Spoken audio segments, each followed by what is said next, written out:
Postpartum recovery tips. What every new mom should know. Congratulations, new moms. If you're watching this video, you've just experienced one of life's most incredible, yet challenging, transitions, bringing a new little one into the world. The first few weeks after childbirth can be filled with equal parts of joy, exhaustion, and uncertainty. But don't worry, you're not alone. I've been where you are, and I know how overwhelming postpartum recovery can feel. That's why in this video, I'm going to share some essential tips and advice to help you navigate this special time. We'll cover everything from caring for your physical body to supporting your mental health, as well as practical strategies for managing those early days with a newborn. By the end, my hope is that you'll feel empowered, prepared, and able to truly savor this precious chapter. So, let's dive in. First, let's talk about the physical changes you may be experiencing and how you can recover fast. One of the most significant adjustments in the postpartum period is caring for your body after the incredible feat of childbirth.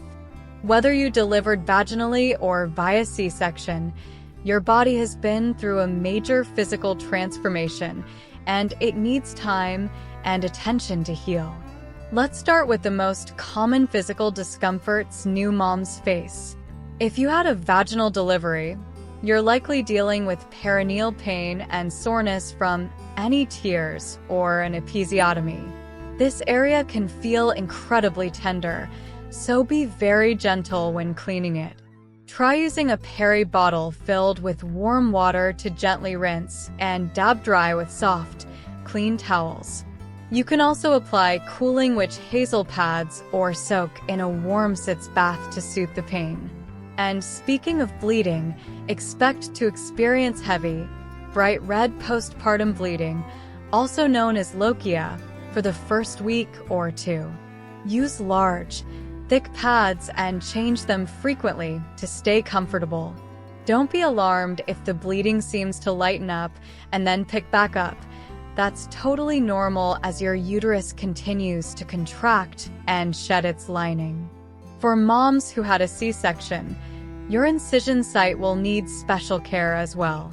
Keep the area clean and avoid any heavy lifting or strenuous activity that could reopen the wound. Your doctor may recommend using ice packs or taking over-the-counter pain medication to manage discomfort. Another common postpartum complaint is engorged, painful breasts. As your milk comes in, you may feel like your chest is about to explode. To find relief, try hand expressing a small amount of milk, apply cool compresses, and wear a supportive, well-fitting bra. Avoid going too long between nursing or pumping sessions, as this can contribute to engorgement. No matter how you birthed your baby, it's essential to listen to your body's signals and give yourself plenty of time to rest and recover. Aim for at least 6 weeks of pelvic rest, avoiding any strenuous exercise, heavy lifting, or sexual activity. Instead, focus on gentle, low-impact activities like pelvic floor exercises, short walks, and light stretching to regain your strength. Be sure to attend all of your postpartum checkups as well. Your healthcare provider will want to monitor your healing, address any concerns, and ensure your recovery is on track. Don't hesitate to reach out if you have any questions or issues come up. Now, let's talk about the emotional side of postpartum recovery. The physical changes you're experiencing are just the tip of the iceberg. The postpartum period is also a time of major mental and psychological adjustment, and it's completely normal to feel a wide range of emotions, from overwhelming joy to acute anxiety. First, it's important to understand that the baby blues are extremely common. Up to 80% of new mothers experience mood swings, tearfulness, irritability, and feelings of being overwhelmed in the first couple of weeks after giving birth. This is largely due to the dramatic hormonal shifts your body is undergoing as it adjusts to life after pregnancy. For most women, these feelings will gradually subside over the first few weeks. But for some, the baby blues can develop into something more serious, like postpartum depression or anxiety. Warning signs to watch out for include persistent sadness or emptiness, lack of interest in the baby, difficulty concentrating, and intrusive thoughts or panic attacks. If you find yourself struggling with your mental health, please don't hesitate to reach out for help. Speak to your doctor, connect with a therapist who specializes in postnatal mental health, or join a new mom support group. You are not alone, and there are so many resources available to support you. In the meantime, try to make your own self-care a priority, even if it's just in small ways. Take a warm shower, read a few pages of a book, or spend a few minutes outside getting some fresh air. Lean on your partner, family, and friends for help with household tasks and childcare so you can rest when you need to. And remember to be patient and compassionate with yourself. The postpartum period is an intense transition, and you're doing an incredible job. Practical tips. All right, now that we've covered the physical and mental aspects of postpartum recovery, let's talk about some practical strategies to make those first few weeks a little easier. First and foremost, try to have as many of your postpartum supplies ready to go before your baby arrives. This might include things like maternity pads, adult diapers, or reusable cloth pads, Harry bottles and witch hazel pads, cooling gel pads or sitz bath salts, nursing bras, breast pads, and nipple cream, over-the-counter pain relievers, stool softeners, or hemorrhoid treatments. Having these items on hand and easily accessible will save you a lot of stress and running around when you're in the midst of recovery. You can even put together a little postpartum care kit to keep in your bathroom or beside your bed.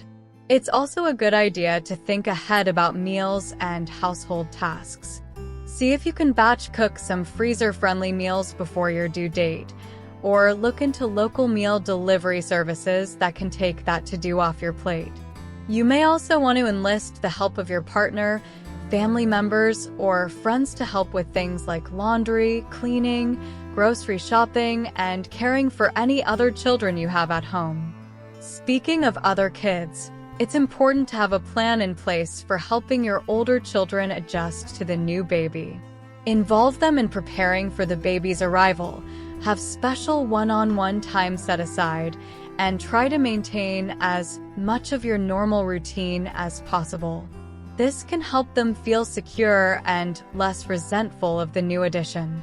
Lastly, don't be afraid to accept all the help that's offered to you during this time. Whether it's a friend dropping off a meal, your mother-in-law offering to do a load of laundry, or your partner taking the baby for a few hours so you can rest, say yes. This is not the time to be a superhero. Letting others pitch in will give you the space you need to recover, bond with your baby, and soak up all those precious newborn snuggles. Well, there you have it, new moms, a comprehensive guide to navigating the physical, mental, and practical aspects of postpartum recovery. I know this period can feel incredibly overwhelming, but I hope these tips have given you a solid roadmap to follow.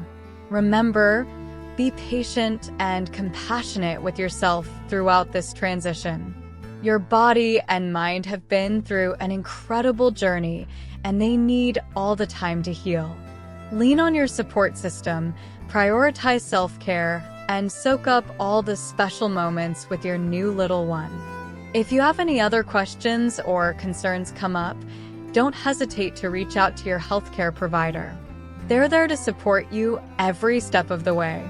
Also, feel free to drop any questions you have in the comment below. Wishing you all the best in this amazing new chapter. You've got this. See you in my next video.